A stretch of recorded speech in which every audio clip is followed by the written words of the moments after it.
Abu Nawas kok ditipu? Ya ditipu balik pelakunya. Suatu kali, Abu Nawas memutuskan menjual satu-satunya keledai yang biasa digunakan sebagai kendaraan. Karena dia sangat membutuhkan uang. Istrinya pun menyetujui rencana itu. Dalam perjalanannya ke pasar hewan, dia bertemu seseorang. Orang itu lantas menanyakan harga jual ternak yang disebutnya sebagai kambing. Berkerutlah kening Abu Nawas karena orang itu menyebut keledainya sebagai kambing.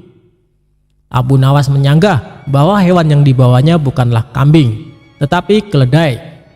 Seseorang tadi lantas menantang Abu Nawas untuk segera menjual hewan itu di pasar. Abu Nawas tentu akan memperoleh harga yang amat murah menurutnya. Abu Nawas meneruskan perjalanannya. Dia tak terlalu menghiraukan seseorang yang baru bicara dengannya tadi. Tak lama berselang ia bertemu seseorang lagi ketika dia sedang menunggangi keledainya. Dia menanyakan mengapa Abu Nawas menunggangi seekor kambing yang bukan merupakan hewan tunggangan. Abu Nawas tentu saja langsung menyangkal dan menyebut bahwa hewannya itu adalah keledai yang merupakan hewan kendaraan. Orang kedua yang bicara dengan Abu Nawas ini mempersilahkan Abu Nawas untuk menanyakan sendiri kepada orang-orang di pasar, apakah hewannya itu kambing atau keledai. Kali ini Abu Nawas lagi-lagi tak ambil pusing soal kambing atau keledai. Abu Nawas berjalan lagi menuju ke pasar. Belum sampai di pasar, dia bertemu lagi dengan seseorang yang menyaksikan bahwa hewan yang dibawa itu merupakan keledai. Dia menanyakan kepada Abu Nawas, hendak kemanakah kambing itu dibawa? Abu Nawas jadi terperangah dan mulai ragu. Sudah 3 orang menyebut keledainya itu sebagai kambing. Orang ketiga ini terus meyakinkan bahwa hewan yang dibawa Abu Nawas merupakan kambing. Akhirnya di tangan orang keempat Abu Nawas menjual kambing itu dengan harga 3 dirham. Sesampainya di rumah, Abu Nawas mendapat omelan dari sang istri karena menjual keledai dengan harga sangat murah. Dia baru menyadari kalau dirinya baru saja kena tipu oleh kawanan orang yang telah bekerja sama.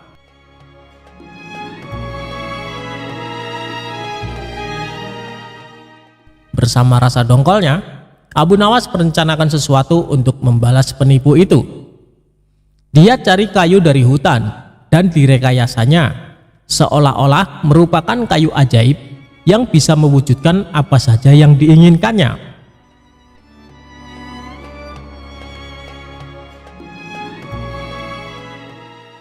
Kesempatan pun tiba. Suatu kali, Abu Nawas menyadari bahwa 4 orang yang menipunya sedang berada di satu lokasi dengannya. Aksi pun dimulai dengan menuju warung untuk makan. Usai makan, Abu Nawas yang merasa terus diperhatikan kawanan penipu tersebut menunjuk-nunjukkan tongkat kepada penjual dan langsung ngeloyor pergi tanpa membayar. Hal ini tentu membuat para penipu tertarik. Mereka mendatangi Abu Nawas dan menawar untuk membeli tongkat sakti itu. Kami bersedia membeli tongkat itu dengan harga tinggi, ujar salah satu dari mereka. Berapa? Tanya Abu Nawas pura-pura tertarik. 100 dinar, kata mereka. Mantap. Dengan berpura-pura berat hati, Abu Nawas melepas tongkat itu dengan harga 100 dinar. Wah, untung besar bagi Abu Nawas. Para penipu mencoba ke warung dan membayar makan dengan menunjuk-nunjuk tongkat ke arah si penjual. Namun sayang, keajaiban tongkat tak mempan. Ternyata, berdasarkan penjelasan si empunya warung, Abu Nawas bisa makan hanya dengan memainkan tongkat ajaib itu karena sebelumnya dia telah meninggalkan sejumlah uang di warung itu. Abu Nawas kok dilawan? Hahaha.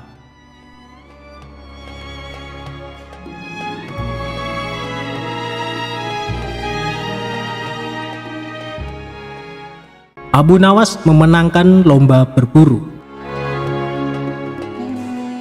Suatu hari yang cerah, Baginda Raja dan para pengawalnya meninggalkan istana untuk berburu. Namun di tengah perjalanan, salah satu pejabat kerajaan yang bernama Abu Jahil menyusul dengan terengah-engah di atas kudanya. Baginda, hamba mau mengusulkan sesuatu, kata Abu Jahil sambil mendekati sang raja. Apa usulmu, wahai Abu Jahil? Tanya Baginda Raja. Agar acara berburu ini lebih menarik dan disaksikan banyak penduduk, bagaimana kalau kita sayembarakan saja? Ujar Abu Jahil dengan raut wajah serius. Baginda Raja terdiam sejenak dengan mengangguk-angguk. Hamba ingin beradu ketangkasan dengan Abu Nawas, dan nanti pemenangnya akan mendapatkan sepundi uang emas. Tapi kalau kalah, hukumannya adalah dengan memandikan kuda-kuda istana selama 1 bulan, tutur Abu Jahil meyakinkan Baginda Raja. Akhirnya sang raja menyetujui usulan Abu Jahil tersebut. Hitung-hitung sayembara itu akan memberikan hiburan kepadanya, maka dipanggillah Abu Nawas untuk menghadap kepadanya. Abu Nawas pun segera menghadap Baginda Raja. Ia diberi petunjuk panjang lebar oleh Baginda Raja. Pada awalnya, Abu Nawas menolak sayembara tersebut karena ia tahu bahwa semua ini adalah akal licik dari Abu Jahil yang ingin menyingkirkan dari istana. Tapi Baginda Raja memaksa, dan Abu Nawas tidak bisa menolaknya. Abu Nawas berpikir sejenak. Ia tahu kalau Abu Jahil sekarang diangkat menjadi pejabat istana. Ia pasti mengerahkan semua anak buahnya untuk menyumbang seekor binatang buruannya di hutan nanti. Namun karena kecerdikannya, Abu Nawas tersenyum riang. Abu Jahil yang melihat perubahan raut muka Abu Nawas menjadi penasaran dibuatnya. Mana mungkin Abu Nawas bisa mengalahkan dirinya kali ini, pikir Abu Jahil dalam hati. Akhirnya, Baginda mengiring mereka ke tengah alun-alun istana. Raja dan seluruh rakyat menunggu siapa yang akan menjadi pemenang dalam lomba berburu. Terompet tanda mulai adu ketangkasan pun telah ditiup. Abu Jahil segera memacu kudanya secepat kilat menuju hutan belantara. Anehnya, Abu Nawas justru sebaliknya. Ia dengan santai menaiki kudanya, sehingga para penonton banyak yang berteriak.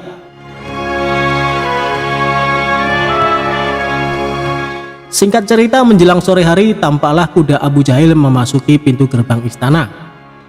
Ia pun mendapat sambutan meriah dan tepuk tangan dari rakyat yang menyaksikannya. Di sisi kanan dan kiri kuda Abu Jahil tampak puluhan hewan yang mati terpanah. Abu Jahil dengan senyum bangga memperlihatkan semua binatang buruannya di tengah lapangan. Aku, Abu Jahil, berhak memenangkan lomba ini. Lihat, binatang buruanku banyak, mana mungkin Abu Nawas mengalahkanku?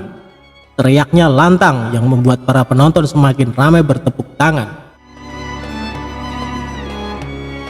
Tidak berapa lama kemudian terdengar suara kaki kuda Abu Nawas. Semua orang menertawakan dan meneriakinya, karena Abu Nawas tak membawa satupun binatang buruan di kudanya. Tapi Abu Nawas tidak tampak gusar sama sekali. Ia malah tersenyum dan melambaikan tangan. Baginda Raja menyuruh 2 orang pengawalnya maju ke tengah lapangan dan menghitung jumlah binatang buruan yang didapatkan 2 peserta tersebut. Dan kesempatan pertama, para pengawal menghitung jumlah binatang hasil buruan Abu Jahil. 35 ekor kelinci ditambah 5 ekor rusa dan 2 ekor babi hutan, kata salah satu pengawal. Kalau begitu akulah pemenangnya, karena Abu Nawas tak membawa seekor binatang pun, teriak Abu Jahil dengan sombongnya. Tenang, aku membawa ribuan binatang. Jelaslah aku pemenangnya, dan engkau wahai Abu Jahil, silahkan memandikan kuda-kuda istana menurut aturan lomba. Semua binatang boleh ditangkap, yang penting jumlahnya, kata Abu Nawas sambil membuka bambu kuning yang telah diisi dengan ribuan semut merah. Jumlahnya sangat banyak Baginda, mungkin ribuan. Kami tak sanggup menghitungnya lagi, kata pengawal kerajaan yang menghitung jumlah semut itu. Melihat kenyataan itu, Abu Jahil tiba-tiba saja jatuh pingsan, dan Baginda Raja tertawa terpingkal-pingkal, serta langsung memberi hadiah kepada Abu Nawas. Kecerdikan dan ketulusan hati pasti bisa mengalahkan kelicikan.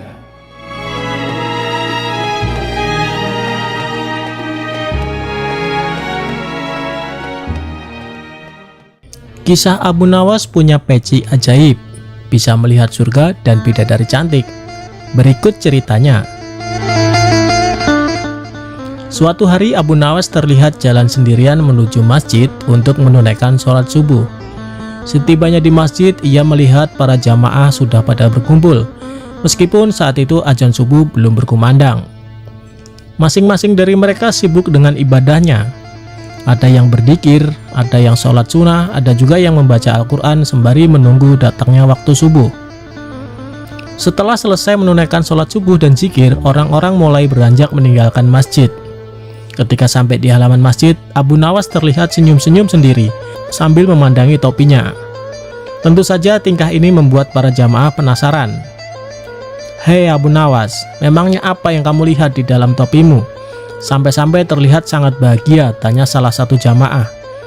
"Aku melihat surga dan para bidadari di dalam topiku," jawab Abu Nawas dengan ekspresi yang meyakinkan. Mendengar jawaban itu, para jamaah berbondong-bondong menghampiri Abu Nawas. Dikarenakan sangat penasaran, salah satu dari mereka berkata, "Sini, coba aku lihat." "Tapi aku tidak yakin kamu bisa melihat seperti apa yang aku lihat," ujar Abu Nawas sambil mencegahnya. "Memangnya kenapa, Abu Nawas?" jawab jamaah dengan serempak. Dikarenakan mereka sama-sama makin penasaran, Abu Nawas dengan mimik wajah serius menjelaskannya. "Sebab hanya orang-orang beriman dan soleh saja yang bisa melihat surga dan bidadari di dalam topiku ini," ujarnya. "Sini, coba aku lihat," ucap salah satu jamaah. Abu Nawas pun mempersilahkan dengan memberikan topinya. Orang tersebut segera melihat ke dalam topi, lalu sejenak menatap ke arah Abu Nawas. Ia kemudian menengok ke orang-orang di sekelilingnya. "Benar juga, aku melihat surga dan bidadari. Luar biasa sekali," ucap orang itu berbohong. Dikarenakan takut dikatakan orang tidak soleh dan kurang beriman, jamaah lainnya pun ikut penasaran juga. "Benarkah? Coba, aku ingin melihatnya," ucap jamaah lainnya. Setelah melihat ke dalam topi Abu Nawas, ia terbelalak lantaran tidak melihat apa-apa. Namun, lagi-lagi karena gengsi, takut dikatakan orang tidak soleh dan tidak beriman, dia pun terpaksa berbohong. "Iya benar, aku melihat bidadari yang cantik jelita satu persatu," ujar jamaah lainnya. Akhirnya, semua jamaah mencobanya dan jawabannya pun sama karena gengsi, takut dibilang bukan orang soleh dan kurang beriman. Sampai tibalah giliran terakhir seorang jamaah yang dikenal pendiam. Ia pun mengambil topi Abu Nawas dan melihat ke dalamnya. Dia tidak melihat apa-apa, justru mencium bau apek dari topi Abu Nawas. Orang itu langsung melempar topi ke tanah dan berkata dengan sedikit nada jengkel, "Aku tidak melihat apa-apa, yang ada bau apek. Lalu kau akan menuduhku orang tidak beriman," tutur orang itu kepada Abu Nawas. Melihat hal itu, Abu Nawas malah tertawa terpingkal-pingkal. Kemudian Abu Nawas berkata, "Aku juga sama sepertimu. Aku tidak melihat apa-apa," tegas Abu Nawas sambil menahan tawa. "Hei, kalian semua, jangan hanya takut dibilang orang tidak beriman lalu membohongi diri sendiri dan orang lain. Selama taat beribadah dan menjauhi larangan Allah, kalian tidak perlu takut dan tak perlu malu kepada orang lain disebut sebagai orang yang tidak beriman. Cukup hanya kalian dan Allah yang tahu. Lagian mana mungkin surga bisa terlihat sementara kalian belum mati," tambah Abu Nawas. Seketika mereka yang tadinya menggerumuni Abu Nawas langsung membubarkan diri sambil menahan rasa malu.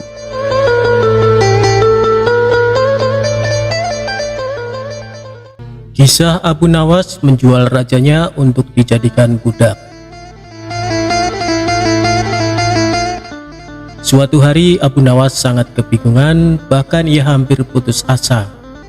Sudah 2 hari dapur tidak mengepul asap karena tidak ada lagi barang yang bisa ia jual. Satu-satunya jalan yang bisa dia ambil adalah menjual manusia untuk dijadikan budak. Sebenarnya jika Abu Nawas mau, dia bisa saja menjual teman-temannya.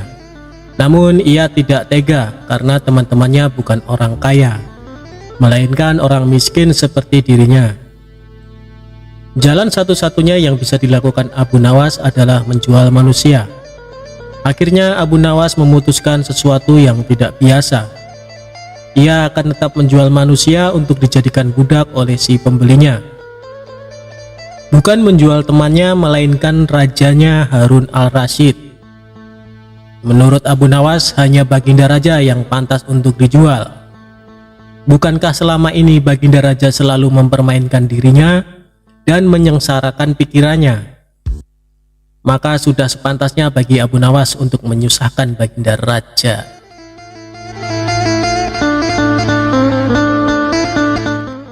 Abu Nawas mencari cara agar bisa menjual Baginda Raja Harun al-Rasyid.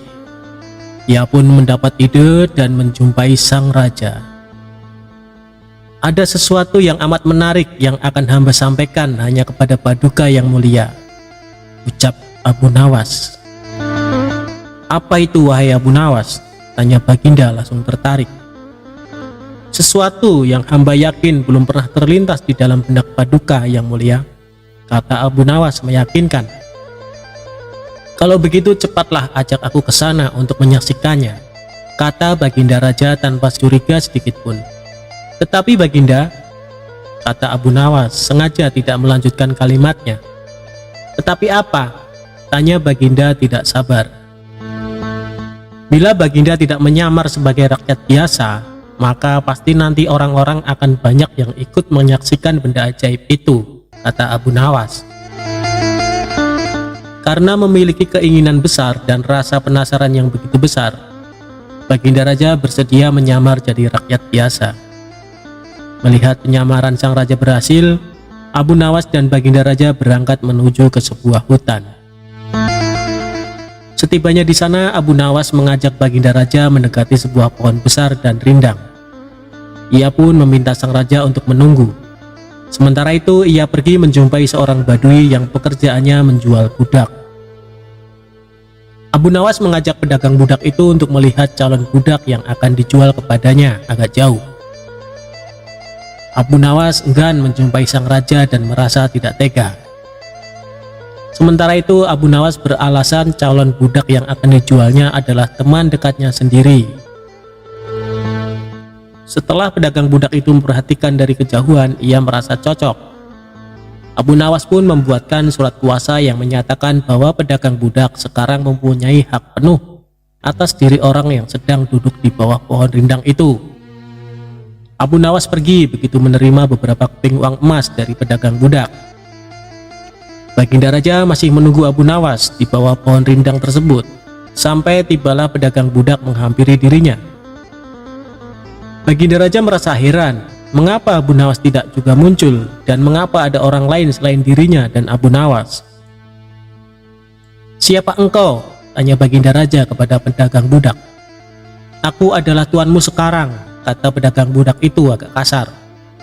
Tentu saja pedagang budak itu tidak mengenali Baginda Raja Harun al-Rasyid dalam pakaian yang amat sederhana. Apa maksud perkataanmu tadi? Tanya Baginda Raja dengan wajah merah padam. Abu Nawas telah menjual engkau kepadaku dan inilah surat kuasa yang baru dibuatnya, kata pedagang budak dengan kasar. Abu Nawas menjual diriku kepadamu, kata Baginda makin murka. Ya, bentak pedagang budak. Tahukah engkau siapa aku ini sebenarnya? Tanya Baginda geram. Tidak, dan itu tidak perlu, kata pedagang budak seenaknya. Lalu ia menyeret budak barunya ke belakang rumah. Sultan Harun al-Rasyid diberi parang dan diperintahkan untuk membelah kayu. Baginda Raja merasa heran dengan semua yang diperintahkan. Ia melihat begitu banyak tumpukan kayu di belakang rumah Badui itu, sehingga memandangnya saja Sultan Harun al-Rasyid sudah merasa ngeri, apalagi harus mengerjakannya. Ayo kerjakan, perintah si pedagang budak. Meski ia merasa kebingungan dengan semua, Sultan Harun al-Rasyid mencoba untuk melakukan perintah dari tuan barunya. Sultan Harun al-Rasyid secara perlahan memegang kayu dan mencoba membelahnya. Namun si Badui melihat cara Sultan Harun al-Rasyid memegang parang merasa aneh. Kau ini bagaimana? Bagian parang yang tumpul kau arahkan ke kayu. Sungguh bodoh sekali. Sultan Harun al-Rasyid mencoba membalik parang hingga bagian yang tajam terarah ke kayu. Ia mencoba membelah, Namun tetap saja pekerjaannya terasa aneh dan kaku bagi si Badui. Oh, beginikah derita orang-orang miskin mencari sesuap nasi? Harus bekerja keras lebih dahulu. Wah, lama-lama aku tak tahan juga, gumam Sultan Harun al-Rasyid. Si Badui menatap Sultan Harun al-Rasyid dengan pandangan heran, dan lama-lama menjadi marah. Ia merasa rugi barusan membeli budak yang bodoh. Hei Badui, cukup semua ini, aku tak tahan. Kurang ajar, kau budakku, harus patuh kepadaku, kata Badui itu sembari memukul sang raja. Tentu saja raja yang tak pernah diperlakukan kasar itu menjerit keras saat dipukul kayu. Hei Badui, aku adalah rajamu, Sultan Harun al-Rasyid, kata Baginda sambil menunjukkan tanda kerajaannya. Pedagang budak itu kaget dan mulai mengenal Baginda Raja. Ia pun langsung menjatuhkan diri sembari menyembah Baginda Raja. Sang raja mengampuni pedagang budak itu karena ia memang tidak tahu, tetapi kepada Abu Nawas Baginda Raja amat murka dan gemas. Ingin rasanya beliau meremas-remas tubuh Abu Nawas seperti telur.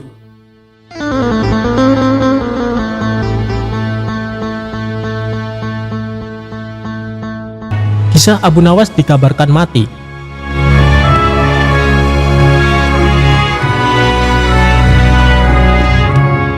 Setelah kejadian Abu Nawas menjual Baginda Raja menjadi budak, Baginda Raja pulang ke istana dan langsung memerintahkan para prajuritnya menangkap Abu Nawas. Tetapi Abu Nawas telah hilang entah kemana, karena ia tahu sedang diburu para prajurit kerajaan. Dan setelah ia tahu para prajurit kerajaan sudah meninggalkan rumahnya, Abu Nawas baru berani pulang ke rumah. Suamiku, para prajurit kerajaan tadi pagi mencarimu. Ya istriku, ini urusan gawat. Aku baru saja menjual Sultan Harun al-Rasyid menjadi budak. Apa? Tanya sang istri. Raja ku jadikan budak. Kenapa kau lakukan itu suamiku? Supaya dia tahu di negerinya ada praktek jual beli budak, dan jadi budak itu sengsara. Sebenarnya maksudmu baik, tapi Baginda pasti marah. Buktinya para prajurit diperintahkan untuk menangkapmu. Menurutmu apa yang akan dilakukan Sultan Harun al-Rasyid kepadaku? Pasti kau akan dihukum berat. Gawat, aku akan mengerahkan ilmu yang kusimpan. Abu Nawas masuk ke dalam. Ia mengambil air wudhu, lalu mendirikan sholat 2 rakaat. Setelah itu Abu Nawas berpesan kepada istrinya apa yang harus dikatakan bila Baginda datang.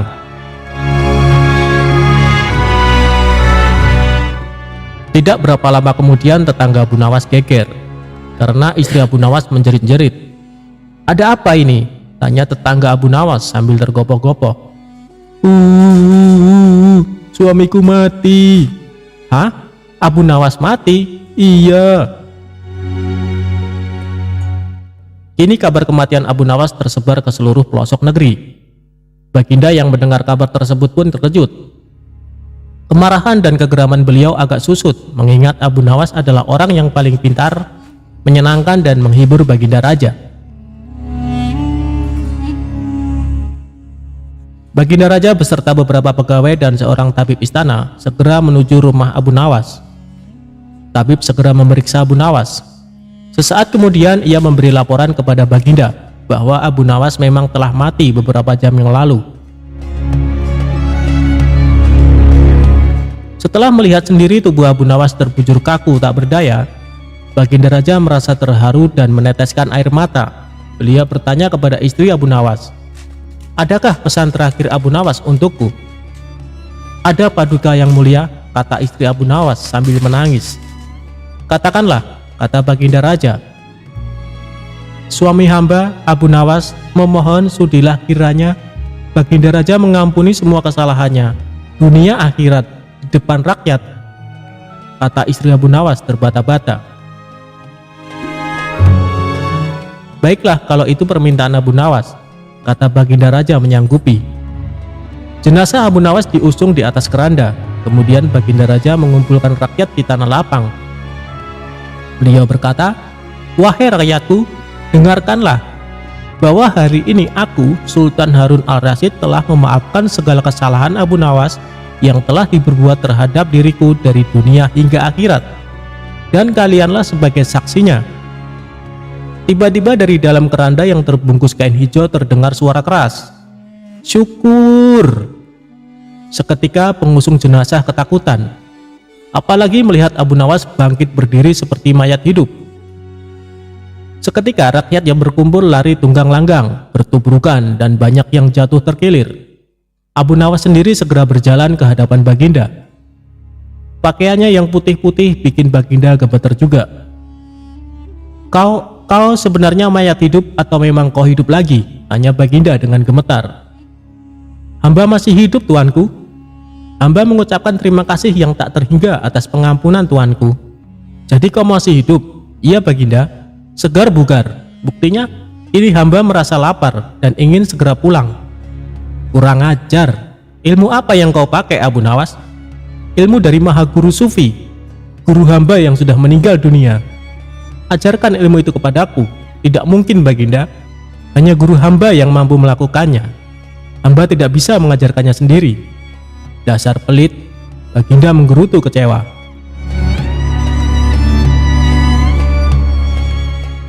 Kisah Abu Nawas ajari keledai membaca.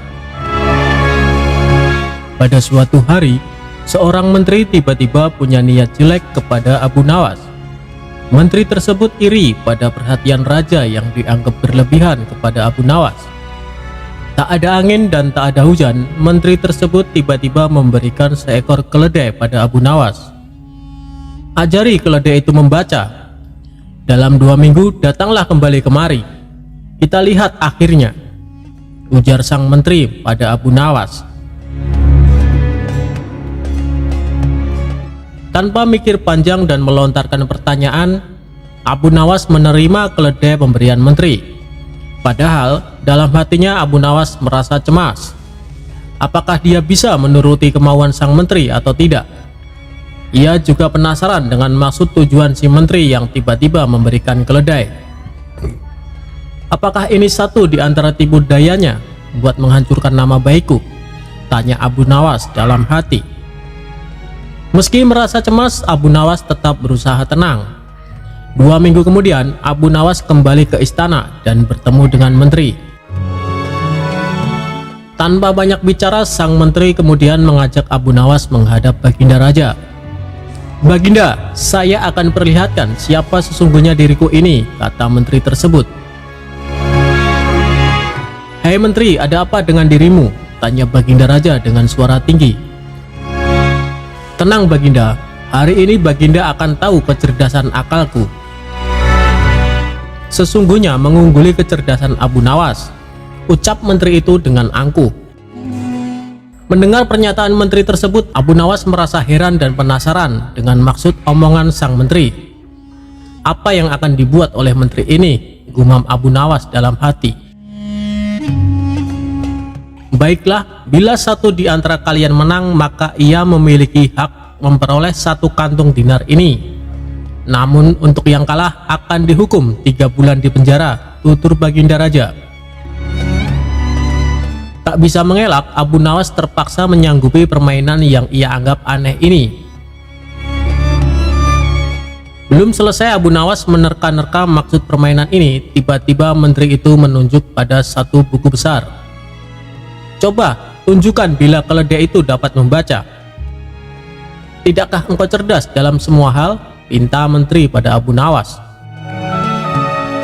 Tanpa berpikir lama, Abu Nawas lalu mengiring keledainya ke buku itu. Sampul pun dibuka. Kemudian si keledai memandang buku itu. Selang beberapa saat, keledai mulai membalik halaman demi halaman dengan lidahnya. Keledai itu harus membalik lembar demi lembar hingga halaman paling terakhir buku itu. Setelah tak ada lagi lembaran yang harus dibuka, keledai tersebut memandang Abu Nawas. "Demikian keledaiku dapat membaca," kata Abu Nawas. Mendengar kata-kata Abu Nawas, sang menteri kembali angkat bicara. "Bagaimana caramu mengajari dia membaca?" tanya sang menteri mulai merasa panik. "Sesampainya di rumah, saya siapkan lembaran-lembaran besar serupa buku. serta saya sisipkan biji-biji gandum di dalamnya, jawab Abu Nawas. Keledai itu harus belajar membalik halaman agar bisa memakan biji-biji gandum itu, hingga ia terlatih benar untuk bisa membalik halaman buku, lanjut Abu Nawas. Namun, bukankah dia tak tahu apa yang dibacanya? Bantah sang menteri. Memang demikian cara keledai membaca. Dia cuma membalik-balik halaman tanpa tahu isinya, jawab Abu Nawas dengan enteng. Bila kita membuka-buka buku tanpa tahu isinya, kita disebut setolol keledai, bukan? Kata Abu Nawas lagi. Jawaban cerdik Abu Nawas tersebut mendapat anggukan setuju dari Baginda Raja. Raja tahu, sepintar-pintarnya hewan tak ada yang bisa sesempurna manusia. Hanya manusia bodoh saja yang tidak mau memakai akalnya buat berpikir. Mendengar penjelasan Abu Nawas, sang menteri tersebut merasa kesal. Raja akhirnya memberikan hadiah berupa sekantung dinar kepada Abu Nawas. Sedangkan menteri masuk penjara sesuai perjanjian yang sudah disepakati.